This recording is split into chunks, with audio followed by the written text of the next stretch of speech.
everyone, it's me, Arrowfire, back with another episode of My Top 5. And I thought I'd take advantage of the opportunity with the latest news that we have had. Yes, we are getting a new movie, a new Transformers film, Transformers 6, 7, depending who you talk to, is Transformers Rise of the Beasts.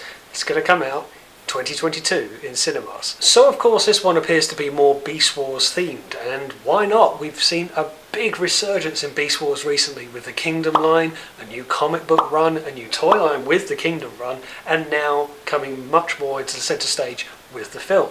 So I thought I'd do my top 5 for things that we must see in this film. Now of course everyone's got their different tastes, not everyone is a Beast Wars fan, I certainly am. But before we get into that, just a reminder for you guys to hit that subscribe button for more Arrowfire content on Transformers and whatnot. Number 5. Good voice actors. Now okay, this one may be a little bit of a dig at the War for Cybertron trilogy on Netflix. We haven't had some of the most pristine voice acting in more recent times, and it's a shame, particularly when you think back to the characters from the Beast Wars show of the 90s. There were some exceptional voice actors in there, and it, much like with the G1 days with the likes of Soundwave and his very robotic like voice, the voice that was voiced back in the 90s becomes synonymous with the character. I personally couldn't imagine someone else voicing Dinobot from the Beast Wars cartoon that wouldn't be Scott McNeil with that very Shakespearean-like voice. I would love to see that make a resurgence for this new movie. There's no guarantee it's going to happen. I don't know if the likes of David Kaye and Gary Chalk are going to be in it in their respective Megatron and Optimus Primal roles. We're not even certain they're going to be in it at all as those characters, but one can dream. Still, we would like to see some very good calibre of voice acting in this compared to what we've seen in more recent times. Number 4. Recognisable character design. So what I mean by this is, when you think of the new Bumblebee film that came out, in the first 3 minutes or so that you see with the war on Cybertron, you can instantly realise who is who. You can see Brawn, you can see RC, you can see Wheeljack. They have a new design, a more modern design for a movie adaptation, but you can still recognise it's them. What I want to see is a take on the old characters, still recognisable from their original days. So if we had, say, a Waspinator, would he be a more modern day version of the Waspinator from the Beast Wars cartoon? The same with the other characters. They want to be new, but we want to be able to recognise them. Not so vast a difference to, say, a Megatron from Generation 1 and then a Megatron in the Bayverse films, where there was almost no resemblance to the character. I mean, it's pretty fair to say we're not going to get this sort of design going into it, and that would be a shame. This has got such characteristic to it, but of course this is representative of the 90s cartoon, and we're going to go probably a more modernised, stylised direction going into this movie, if anything. Number 3. Less human interaction. Okay, maybe I'm sounding like a bit of a broken record with this. A lot of people say the humans can ruin these films. I don't think it ruins it per se, but when you have too much of it, it becomes overkill. When you start having the typical befriended human that the Autobots generally make friends with, then you get a humanoid task force, then you get an evil task force, and then there's all of a sudden there's more humans than there are robots on screen. It's not really a Transformers film, you could argue. So if you can get the right proportion of human to Transformer interaction, then fine.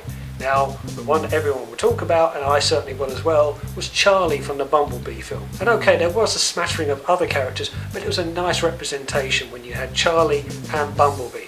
Neither one overpowered the other. If they can keep it to that sort of level for this film, and I'm sure there will be human interaction, it is based on Earth, allegedly, just keep it to a reasonable level.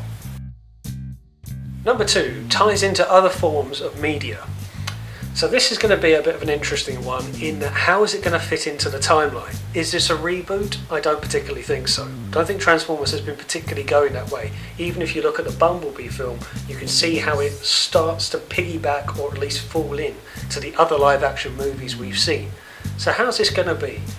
Well, we're hearing that this could be sort of turn of the 90s, 92 or 1994, so we're after the Bumblebee film, if we're keeping in that timeline, but we're allegedly before the start of the live action movies, working on the assumption that that was early 2000s. So is there going to be nods here? Is there going to be Easter eggs? Films and cinema love to drop in Easter eggs, but I hope we do see some ties to the Bumblebee film from before, and maybe some links to the Allspark that ultimately started the live action movies in the early 2000s, maybe even tie in the War for Cybertron line. There's been a lot of money and work and time spent on these films. They need to be brought together and at least have a line drawn between them all and say, yes, this is how they interlink. But that is if it is part of the same timeline and the same universe. And number one, combiners. Now, okay, this is a bit of a long shot. This is something that I really want to see. We have only ever seen a combiner really once before with their version of Devastator in Revenge of the Fallen. And it was a cool thing to see, I suppose. It obviously wasn't a Devastator we were too familiar with, but we want to see that a little bit more. Now, what's really going to lean into this is allegedly there's going to be, in this film, Rise of the Beast, there will be the Maximals, the Predacons, and the Terracons. Now, people will know. The Terracons, of course, were their own combiner team in the Generation 1 days, and they formed Abominus. So that makes me think, is there going to be proper combiners in this, and where does it stop? So if there are three factions, and if the Terracons are their own faction, could they combine into Abominus? Are we going to see that on the big screen for the first time, which would be a wonderful sight? But then what else could there be? Could the Predacons incorporate the Generation 1 Predacons of the Decepticons? Could we get Predaking in a movie? I would love to see that. What about the Maximals?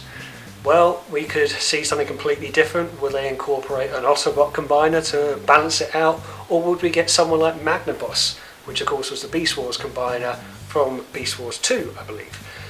It's going to be a bit of a pipe dream, but I think we do deserve to see it. Imagine getting combiners on a big screen. But what I do want to see on top of that is not just the combiner we saw with Devastator and Revenge of the Fallen. They were just kind of autonomous trucks that drove around and then they combined it into this big creature. I want to see 5 sentient figures that we get to know throughout the film who perhaps combine towards the end. I don't want to just see these lying around pieces of machinery who make a bigger bot, because then I don't care about it. I don't care about how it starts. So that is very much on the top of my wish list. So what do we know about this so far? Well, it's mostly speculation. We know it's possibly going to be set in America, North America or South America. It's going to be in the early 90s perhaps, and there may even be a tie for Optimus Prime in his early stages of leadership. So could we see a bit of a Orion Pax Optimus Prime crossover? It's still early to tell. But there you go, that is my top 5 wants for the upcoming Transformers movie, Rise of the Beast.